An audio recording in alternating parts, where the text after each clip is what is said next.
everyone's favorite ranking system. It is today's top 5, where Steve and I rank things in different sports contexts, whether we're ranking players, ranking teams, ranking whatever we feel like, because you people are going to listen and respect us, because who are we, Steve? Who are we? The Sound. The Sound. So, for today's top 5, we have something that's kind of similar to what we did for the NFL. We have our top 5 NBA teams who have had the most interesting start to the season.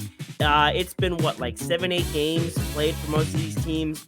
But there's been a lot of weird stuff going on, a lot of different narratives, and we haven't talked a lot of NBA since the season has started. So we're going to go right into today's top 5. We're going to start at 5, work our way up to 1. Steve, you want to go first, or should I go first? Yeah, I'll go first. Do you want me to just do 5, then you do 5, Yep. then I go 4, Yep. then you go 4? Okay. Yep. So at my number 5, I actually have the Lakers. So okay. It's an interesting start for me because for a multitude of reasons. We heard that they were going to put some sort of minutes restriction on LeBron James, or they were going to try and monitor his minutes. The man's out here playing almost 40 points a game a night at the age of 39 years old. Yeah. He is scoring at will. He is still, at the age of 39, the best player on the Lakers. The way he's still able to elevate his game in the clutch, he's a top 4. He's top 4 this year in clutch points per game in the NBA. I think he's actually number 1 or number 2. In my notes, it says he's 39 looking like he's 25 again. I mean, It's insane. I also had the Lakers at number 5, but for a little bit of a different reason. Okay. We expected the Lakers this season. They had a reloaded roster, losing to Denver, being swept by Denver, being trash talked by Denver and Mike Malone stuff, that they come in motivated. They had a great offseason. They had a great preseason, and they come in and start off the season 3-5. Anthony Davis looks absolutely no different than he did before. He's hurt. And like you just said, LeBron James is in year 39 and or 39 that year 21 he is 39 and he's the best guy in their team. It's interesting, but I'm saying to me that the Lakers are still in the same position to start the season. I mean, they're towards the bottom of the West, so yeah, they are both our number 5s. Even if they wanted to put him on a minutes restriction, they can't, because if they restrict his minutes, they're going to lose every game. Yeah. So number 4, I have the Grizzlies. Oh, they almost made my list. So I have written down, surprise, surprise, when Ja isn't on the court, the Grizzlies are bad. I thought the Grizzlies were going to be okay. I wanted Desmond Bane to take this elevated leap. I said, he plays well without Ja on the court. This is the best case scenario for Ja because it's going to look better on him if he turns this around when he comes back. But this is interesting because I thought with the addition of Marcus Smart, who is leading the league in steals per game this year, I thought that they would be okay still.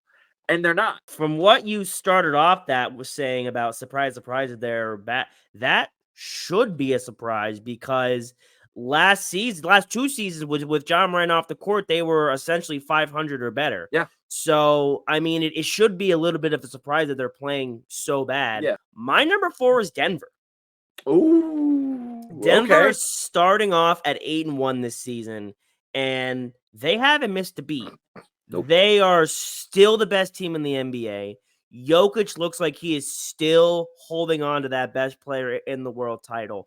And they're beating teams by 10 points. Yeah. I did not immediately expect them to come in and play this good this fast. Mm-hmm. Now, Jamal Murray's supposed to miss the rest of the month with a hamstring injury. We'll see if maybe that will taper off, or maybe what I'm saying will happen and they will die off. But they look so good right now, and that to me was just a little bit shocking. Jamal Murray has not played the last 2 games, and they still look this good. They just beat the Warriors last night, 108-105, and Jamal Murray didn't play.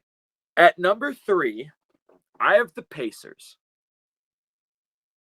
Okay. The Pacers are leading the NBA in points per game. Where did that come from? It's not like they have a super high-powered offense. They have Tyrese Halliburton, who's top 3 in the NBA in assists per game. He's a great young talent. They have Benedict Mathurin, great young talent in his second year. I did not have the Pacers on my radar at all. And now they're out here balling like the 97 the 97 Bulls. So it's really surprising to me that a team of young stars is coming out. I mean, young good players is coming out and just balling. Yeah, we'll see if they can keep up that pace of play, but Kind of like the Dolphins. it is super interesting, yeah. It's kind of like you said that about Miami earlier when they were like, we'll see if they can keep up that offense, that high-powered offense that we started with. So almost, yeah. I mean, it's almost like we know what we're talking about. But yeah. So my number 3 is Milwaukee for kind of the opposite reasons that I said Denver was on my list. Milwaukee has looked bad. And they are at the bottom of the league in defense, and we expected them to drop a little bit with replacing Drew Holiday with Damian Lillard. But Giannis should still be far and away the best two-way player in the league. They still have Brook Lopez. They still have Chris Middleton. They have a lot of good defensive pieces still that should be enough, but it's just not happening right now. But I don't expect. Here's how bad it is, Steve. The Bucks right now, okay, have a -2 point differential, meaning that they are not even averaging beating teams. Like that's a team with Giannis and Damian Lillard is averaging a loss by 2 points a game. Like it's not great. And Chris Middleton, who I am probably the biggest Chris Middleton fan in the media, why is he averaging only 10 points a game? He should be getting enough touches now. Maybe because of his injury, hasn't gotten it all back. And we're still at the start of the season, and I respect Giannis and Dame needing their touches. But the Bucks just haven't looked super great to start. But again, that's another team I expect that to change as the season goes on. But they are my number 3.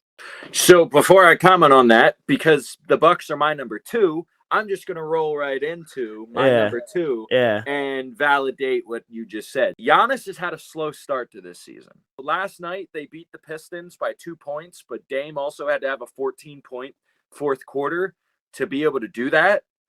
You know, they're just not – Giannis had 15 points. They're just not – they're not clicking. But as we always say, pump the brakes. Pump the brakes, yeah. Let me tell you guys something. The Bucks are going to be fine. Yeah, they are. They might be 30th in defense, but they're 5-2. So they're finding ways to win games, even when they're playing bad. So I'm not concerned because I know when they start playing good, it's not going to matter. If they're winning games playing bad, what do you think is going to happen when they start playing good? So to kind of work backwards, the Bucks, your number 2, but Pacers are actually my number 2. Okay. For essentially the same reasons you had said. So I don't want to be repeating the same things, but a couple stats that you had not mentioned that I found. Mm-hmm. They have 7 people on their team averaging over 10 points a game. They are also has that ever been done? Probably. To start a season, probably. Okay. They are averaging 125 points a game, and they are second in the league in total field goal percentage. Second. And wow. I agree with you that there is, besides Tyrese Halliburton, who is, all NBA 13 caliber player, there is not anyone else special on that team.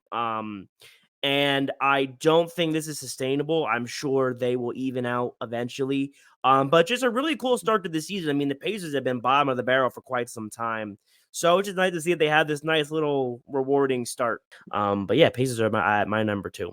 I think we're going to say number 1. And my number one, my Sixers. Me too, baby. Same number 1. Listen, if you would have told me that the Sixers were going to come out and start the season 6-1, beating the teams that they've beaten. They beat Boston pretty handily. Tyrese Maxey is coming out balling. Yeah. And I have not been a big Tyrese Maxey fan. Nope. But hold on.